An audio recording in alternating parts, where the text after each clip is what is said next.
18 heures, la France compte aujourd'hui 3 millions de chômeurs. Le taux de chômage s'élève à 10,3% en France. Dans la zone euro, il s'élève en moyenne à 11,3%. Mais ce qu'il faut savoir, c'est qu'il y a une vraie disparité entre les pays du Nord et les pays du Sud. Un exemple, le taux de chômage en Espagne, 25% de la population active, 23,1% pour la Grèce. En Allemagne, le taux est de 5,5%.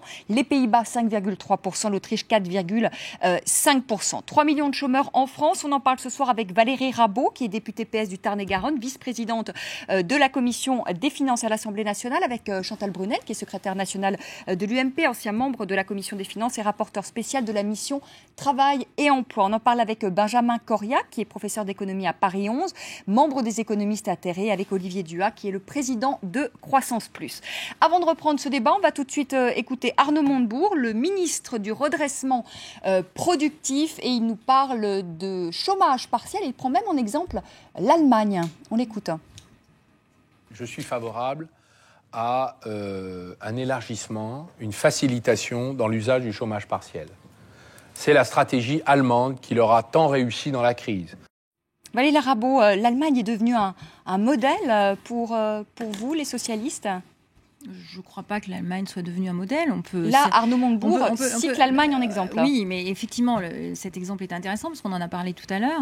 Encore une fois, la France était le seul pays à subventionner les heures supplémentaires. L'Allemagne a subventionné via ses finances publiques ce qu'ils appellent le Kurzarbeit, c'est-à-dire le fait que on ait du travail à temps partiel. Et c'est une bonne idée, ça. Il faut mettre en place il faut préserver l'emploi. Le pouvoir d'achat, il y a une chose qui est indispensable. Quand on regarde, on a injecté 4,5 milliards d'euros par an pour financer les heures supplémentaires. Quand on regarde le pouvoir d'achat de l'ensemble des Français avant cette mesure et après, il n'a pas bougé.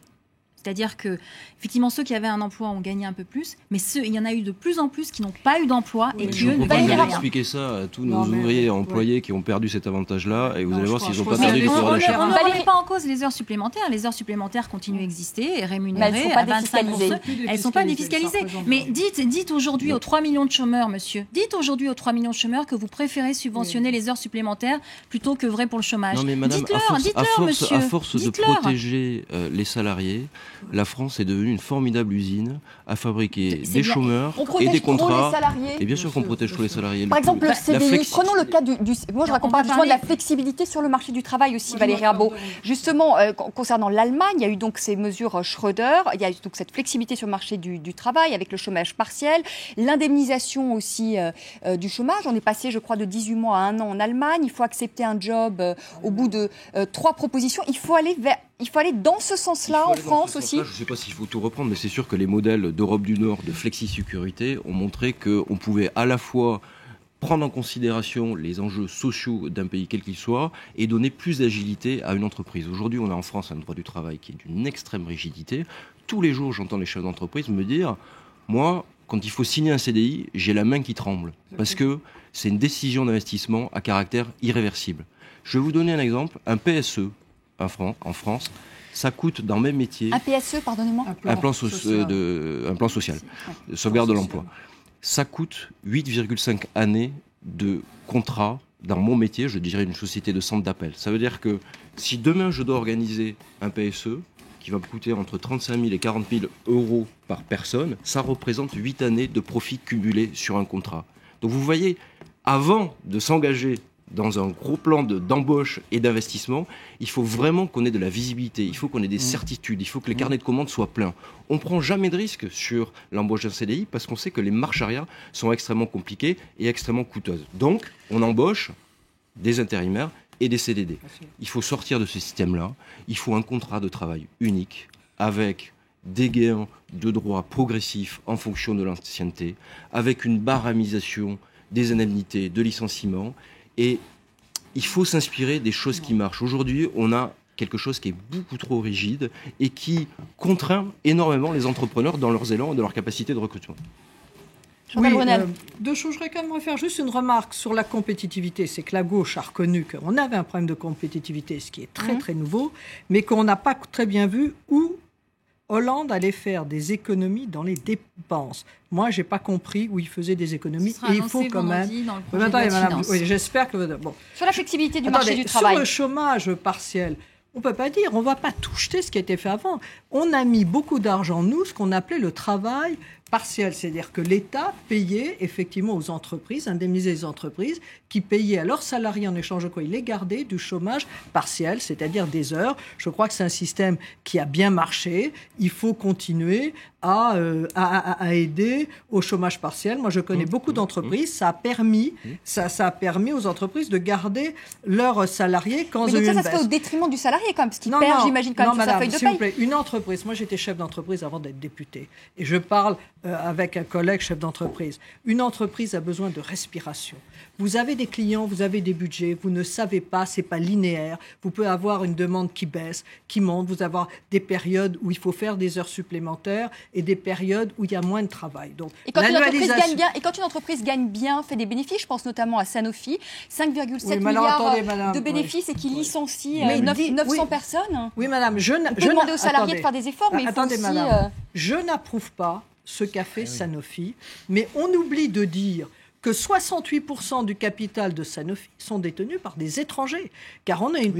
Et là, ce sont les actionnaires qui décident, mais je condamne ce que fait Sanofi, je ne comprends pas, effectivement, c'est pas admissible qu'un groupe qui fasse 5 milliards de bénéfices licencie 800 personnes, semblerait-il, dans la recherche. Je veux dire aussi que dans la recherche, on a fait le crédit impôt recherche. On a mis beaucoup d'argent.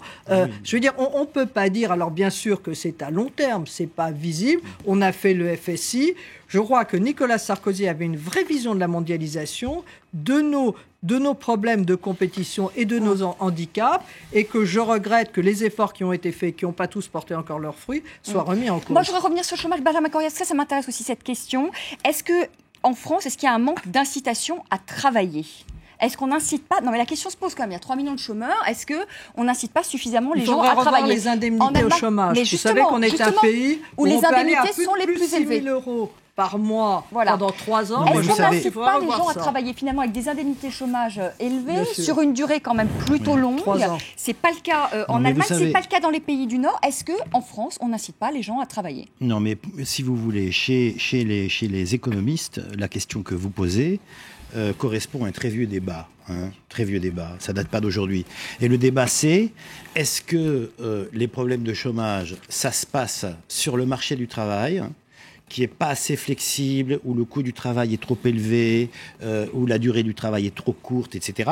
Ou est-ce que ça se passe ailleurs ? Est-ce que ça se passe sur le marché des produits qui explique que même si vous baissez les prix, même si vous flexibilisez le travail, etc., de toute façon, et monsieur est entrepreneur, il me suivra, vous embaucherez pas parce que vous avez à personne à qui vendre. Vous voyez. Bon, donc sur le fait qu'on n'incite pas les gens à travailler, j'aurais que vous me répondiez là-dessus. Oui, mais moi je vous réponds. Parce que là vous ne répondez pas sur ce point-là. Si je vous réponds, je ne crois pas du tout que le dispositif tel qu'il est en France soit un dispositif qui désincite au travail. Je ne vais pas dire qu'il n'y a pas ici ou là des niches, des opportunités qui sont exploitées par telle ou telle catégorie d'acteurs. Il y a tout le temps ça. Dans tous les domaines. Mais globalement, non, la question n'est pas là. La question, elle est que les entrepreneurs n'embauchent pas parce que, et ils ont la main qui tremble, je veux bien le croire, en plus, je veux bien le croire, parce que ils savent absolument pas ce que le travail qui va être embauché et payé, où et comment il va être vendu. Moi, je voudrais revenir sur 2 questions qui me paraissent très importantes. On en a peu de temps encore, je voudrais qu'on parle de la formation, parce que les 3 millions de chômeurs, c'est peut-être aussi des problèmes de formation. Vous voyez, non, mais quand vous dites ça, vous restez sur... La question, elle est sur le marché du travail. La question, elle est, je l'ai lu dans Le Monde il y a quelques jours, d'un ministre allemand qui a dit « Il nous faut un Airbus du solaire ». Voilà. Donc, à partir du moment où on aura un Airbus du solaire, où on aura un Airbus de l'isolation thermique des appartements, où on aura un Airbus des produits-services pour la santé des personnes âgées, alors la main des chefs d'entreprise n'hésitera plus pour recruter. Vous comprenez ? Je pense que le problème, il est là. Le problème, il est... réouvrir pour les entreprises un espace de produits-services où elles puissent s'engager avec de la visibilité, avec du long terme. Et là, vous verrez que les problèmes du marché du travail sont beaucoup moins importants que ce qu'on croit. Vous venez de faire un beau plaidoyer pour une politique de l'offre. Bien sûr, mais bien sûr, mais bien sûr. Une politique de l'offre n'est pas incompatible avec à court terme une politique de la demande. Il ne faut pas résumer les problèmes du chômage en problème de coût du travail ou en problème d'inflexibilité. Malheureusement, c'est un tout. Et vous avez raison. Ces problèmes qui apparaissent aujourd'hui ou qui ressurgissent, ils sont plus prégnants qu'avant parce que la croissance est en berne et parce qu'on est en récession. Bien sûr. Quand le moteur avance facilement, effectivement, on a moins de problèmes. Je vais juste faire un commentaire sur ce que vous dites. Je pense qu'il est. Je ne peux pas laisser dire que certains ne voudraient pas retrouver du travail. Dans les permanences, moi je vois beaucoup de gens... Le patron de Pôle emploi, je vais quand même dans votre sens, pas dans votre sens, que le patron de Pôle emploi aujourd'hui disait dans Le Parisien, il y a entre 250 000 et 300 000 emplois qui ne sont pas pourvus en France. Non mais attendez. Je vais vous donner des exemples dans les permanences, quand je reçois du monde, beaucoup de personnes qui sont sans emploi, je peux vous assurer que personne ne veut rester sans emploi. Donc il est faux de dire qu'on serait dans une situation où les gens, il y a peut-être quelques excès, il y a peut-être quelques cas, il y en a sans doute quelques-uns, mais c'est pas la majorité de ceux qui n'ont pas d'emploi qui se battent pour obtenir un emploi. Vous parliez de Pôle emploi. Vous parliez de Pôle emploi. Par mois, alors qu'on est dans un pays où non mais on a qu'il des faille RTT, ça qui commence par prendre 6 mois de vacances. Sur ce point-là, on est d'accord. Sur Pôle emploi, encore une fois, vous avez des personnes qui ont 200 dossiers à traiter par mois. 200. C'est du réel, ça, c'est pas quelque chose d'inventé. Sur les moyens par rapport à... Vous savez que Pôle emploi, il y a eu un procès, il y a un chômeur de 54 ans, c'est énorme cette histoire quand même. Il y a un chômeur quand même de 54 ans qui avait des projets, depuis 2009, il a demandé plusieurs rendez-vous, il a eu je crois 2 rendez-vous, et d'ailleurs il a gagné son procès contre Pôle emploi. Si vous aviez 200 dossiers à traiter dans un mois, ça veut dire qu'il faut plus de gens à Pôle emploi et peut-être un meilleur suivi. Oui, mais c'est ce que le ministre a fait. En Suède, ils ont un coach, alors vous allez me dire le taux de chômage est plus faible, mais il y a un coach par... Il faut qu'il y ait des moyens qui soient donnés à Pôle emploi. Le ministre du Travail vient d'annoncer la création de 2000 CDI à Pôle emploi pour effectivement que quand on se retrouve dans une situation où vous gérez 200 dossiers par mois, ce n'est pas possible. Avec la meilleure volonté, la meilleure compétence du monde, pour cette personne donc, que vous mentionnez qui avait 54 ans, vous ne lui aurez pas trouvé, vous ne l'aurez pas pu céder si vous aviez eu 200 dossiers à traiter par mois. D'après ce que j'ai lu, un problème du fonctionnement de Pôle emploi, c'est-à-dire qu'il y a beaucoup de gens au moment de l'inscription, au moment des indemnités, mais que concernant le suivi en fait des chômeurs, c'est là où il y a des carences, des lacunes, et que c'est là en fait qu'il faudrait travailler et mettre appuyer. Enfin, mais qui est peut-être un fonctionnement à revoir. Moi, je m'inscris pas en faux là-dessus. Je dis juste que quand vous vous retrouvez à 200 dossiers à traiter par mois, c'est pas possible. En tout cas, 2000 emplois, 2000 CDI, 2000 CDI pour Pôle emploi. Ça, c'est pour le gouvernement. Moi, je voudrais dire, je reconnais que les emplois d'avenir, j'aurais été député, je les aurais probablement voté. Parce qu'on a tous fait des emplois aidés. À droite, moi, je m'occupais du budget. En fonction du taux de chômage, on en faisait un peu plus. Ce que je regrette sur les emplois d'avenir, c'est qu'on a toujours cette idée, bien sûr qu'il faut placer les jeunes les plus éloignés de l'emploi, mais il faut aussi s'occuper de ceux qui ont Bac+2, qui sont un peu diplômés, qui sont plus près de l'emploi. Et moi, je trouve que les politiques publiques, j'ai plusieurs fois, d'abord, on a un nombre incalculable, vous verrez dans le budget, d'emplois aidés qui meurent, qui restent, en plus les entreprises ne savent pas très bien, et qu'il faut aussi qu'on s'occupe des jeunes qui sont tout près de l'emploi. Je sais bien qu'il faut s'occuper de ceux qui sont très loin, mais ça, c'est peut-être plus facile de faire rentrer des jeunes diplômés. Et je voudrais juste dire une chose sur le social. Il faut, pour les chefs d'entreprise, qu'on ne puisse pas, jusqu'à 5 ans, contester un licenciement. Un plan social, vous avez 5 ans pour le contester. Il faut là-dessus, c'est dramatique, je vais vous dire, de licencier quelqu'un, mais il faut penser aux emplois créés. Et il faut qu'un chef d'entreprise qui a besoin de se séparer de quelqu'un, peut-être parce qu'il n'est pas aussi compétent que ça, qu'on lui propose une formation, qu'on puisse payer ce qu'on lui doit, mais qui n'ait pas cette idée en disant, pendant 5 ans, je vais traîner ce problème. Et il y a des coûts de licenciement qui font mourir les petites entreprises. Donc là-dessus, il faut qu'on regarde. On parle des jeunes, et ce serait bien qu'on parle de solutions et de ce qui a marché ailleurs, parce qu'on l'a peu évoqué. La formation, justement, parce que la formation, c'est important aussi. Moi, j'ai une théorie, c'est que les entreprises forment les jeunes. Donc il faut nous laisser la possibilité, ou nous donner une motivation pour qu'on embauche plus facilement des jeunes. En France, on a une particularité, c'est qu'on a un SMIC, qui d'abord, on a un, tous les pays d'Europe n'en ont pas un, qui est le plus élevé d'Europe, deuxième particularité, et qui est totalement indifférencié, là où les pays d'Europe du Nord ou les Britanniques ont mis en place un SMIC jeune. L'avantage du substitution, c'est quoi? C'est qu'on a un problème de coût du travail, on a un problème de chômage des jeunes. Ça n'a pas marché à une époque. Hein. Non, c'est sûr que politiquement, c'est très difficile à faire accepter, mais ça a marché d'un point de vue efficacité, je dirais, économique. Regarde, qu'est-ce qui se passe dans les entreprises? Il y a un trentenaire qui vient vous voir, qui veut un job dans votre entreprise, qui a de l'expérience, une certaine maturité, qui va rentrer en concurrence avec un jeune de 17 ans, qui n'a pas la même maturité et qui n'a pas du tout d'expérience.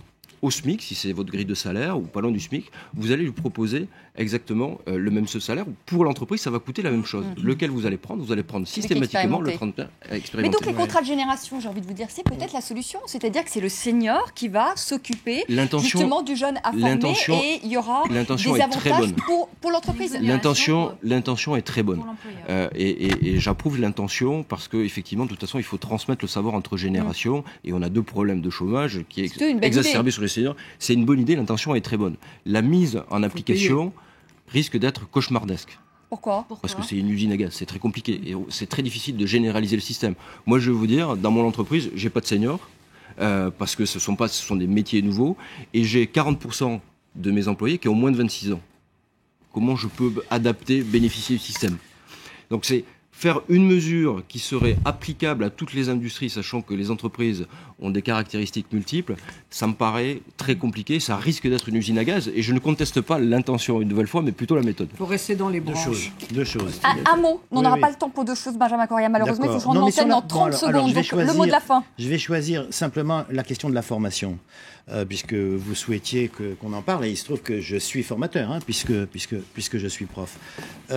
Juste une anecdote. À un moment, à une époque où j'étais doyen de mon université, une fédération patronale est venue me trouver en disant « Faites-nous une formation, hein, etc., correspondant à des besoins, parce que voilà, nous, on les prendra. » J'ai dit « Très bien, vous me garantissez combien d'apprentis et vous en prenez combien ?» Ah ben, on ne peut pas vous dire, parce que d'ici 2 ans, ça peut bouger. Donc, on est dans une situation, et je vais conclure, on est dans une situation, du côté des formateurs, hein, dans lesquelles on a des demandes de formation spécifiées, etc., sans aucun engagement, sans aucune garantie de la part des employeurs.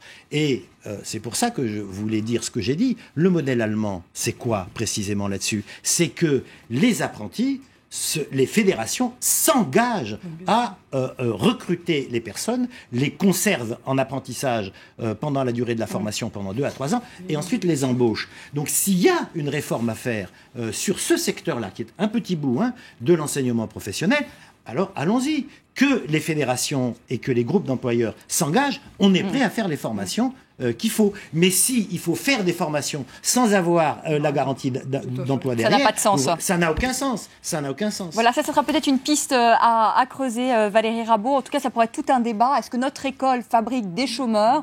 Ça sera peut-être l'occasion d'un prochain débat. Merci à tous les quatre. Merci Valérie Rabault d'être venue. Merci à Chantal Brunel d'être venue, à Benjamin Correa et à Olivier Duhat. Très belle soirée. Je vous retrouve demain, 19h10, pour un nouveau débat sur notre antenne.